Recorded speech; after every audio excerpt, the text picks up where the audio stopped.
The story comes to us from the PADailyPost.com, which is a news outlet out of Palo Alto, California, the Palo Alto Daily Post. A man claims in a lawsuit that he was grabbed, choked, and slammed to the ground by Mountain View, California police officers who were investigating a verbal disagreement between him and his girlfriend following a 2019 concert at the Shoreline Amphitheater. The police say the man was heavily intoxicated, and officers used objectively reasonable force to get the man to comply with their orders. Mountain View City Council will discuss the federal lawsuit in closed-door session. Now, the lawsuit, which was filed of August last year by Anthony Gonzalez, who is represented by Oakland lawyers Adante Pointer and Patrick Buena. The defendants include the city of Mountain View, the police department, Sergeant Chris Goff, Sergeant Scott Thomas, and officers Jason Royden and James O'Malley. O'Malley. That's an homage to Robin Williams there. O'Malley. The suit claims that Gonzalez and his girlfriend were having a brief verbal disagreement while waiting for an Uber to take them back to the hotel. When they were approached by a security guard who asked them if everything was okay, Gonzalez told the guard there's no issues, according to the lawsuit. He says then several police officers approached Gonzalez and told him he was being detained. Now this is kind of where the stories are going to differ. Gonzalez's side is that in the suit, he was forcefully grabbed by one of the officers and ordered to sit on the curb, so he took out his phone to record the interaction. Gonzalez then claims officers grabbed and choked him and slammed his head into the ground until he became unconscious. Gonzalez says he told officers he couldn't breathe, but his complaint was ignored. I'm trying to make this interesting for you guys. I need coffee. I can't read this morning. Afterward, police arrested Gonzalez on suspicion of resisting arrest and public intoxication, but the DA declined to press charges. That's always interesting when the district attorney says, no charges.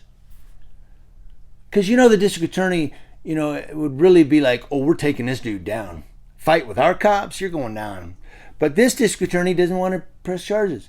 So what happened on the other side of the story? Now, there's kind of differing stories here. The city and the police department contend that Gonzalez was walking away when Sergeant Goff grabbed Gonzalez's left arm and told him to sit down on the curb. They answer in the lawsuit the officers used objectively reasonable force to gain control of the plaintiff, who was physically resistive and heavily intoxicated. But defendants deny that any officer choked the plaintiff or used unreasonable force. Defendants further deny that the plaintiff offered mere passive resistance. They're saying he was really like putting up a little bit of a fight. Well, guess what? The Mountain View Police Department are not little angels. Because Gonzalez's lawsuit comes as the city is defending its police department against a $10 million lawsuit filed by Mario Edgardo Melendez, who claims officers falsely arrested him, beat him up so badly he lost consciousness, and deleted his cell phone video that he recorded of the incident. Defendants include officers Benjamin F. Crutil, Joshua K. Lai, Anthony R. Reynosa, and Sergeant Jeffrey J. Reed. And in 2020, the parents of a 5-year-old won a $600,000 settlement in a lawsuit that accused 3 Mountain police officers and a Santa Clara County social worker of stripping their 5-year-old daughter and examining her private parts for signs of sexual abuse. Now, under the settlement, the city of Mountain View paid $350,000, the county paid $200,000, and American Medical Response, or the AMR, whose paramedic Lori Yamada helped examine the parts, said paid $50,000. So the city paid $350,000, the county $200,000, and AMR paid $50,000. AMR got off easy. Defendants include Yamada, officers Mason M.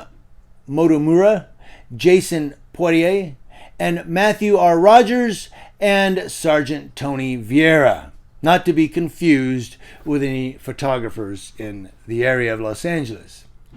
But I just want to make that clear. This is the police sergeant. Mountain View dodged a bullet, though, last year when a man who was sleeping in a backyard was attacked by a police dog, settled his lawsuit. Joel Alejo was attacked on June 25th of 2020 at 1847 block of Elsie Avenue in what was later determined to be a case of mistaken identity. Surprise, surprise, surprise.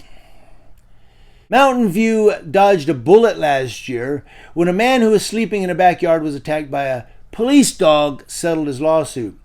Joel Alejo was attacked on June 25th, 2020 at 1847 block of Elsie Avenue in what was later determined to be a case of mistaken identity.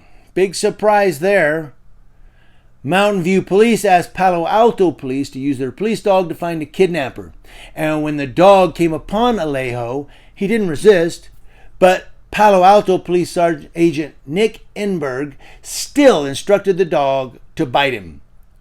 That's according to video of the incident. Now, afterward, both departments kept the incident secret from the public until the Daily Post obtained legal documents through a Public Records Act request that described the episode. In the end, the city of Palo Alto paid Alejo $135,000, and Mountain View was not required to pay anything except its own legal fees. So they're blaming Palo Alto PD because it was their dog. Now, this is going to kind of go both ways. People are going to say, well, if the guy was drunk and da-da-dee. But you have to look at something here. We're not just looking at Gonzalez. We're not just looking at his lawsuit. There's 3 other incidences going on. A settlement with a family because of their little girl, the $10 million settlement they're still trying to go through, and the one with Palo Alto. Now, my question is, okay, so Palo Alto dog bit him, and I'm going to ask a hypothetical. You guys hate this, but I'm going to do it.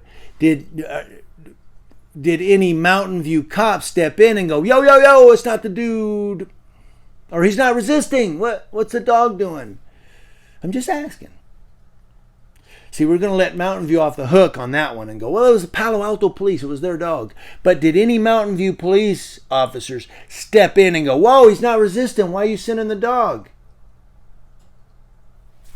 And if you're a Mountain View police officer, feel free to comment.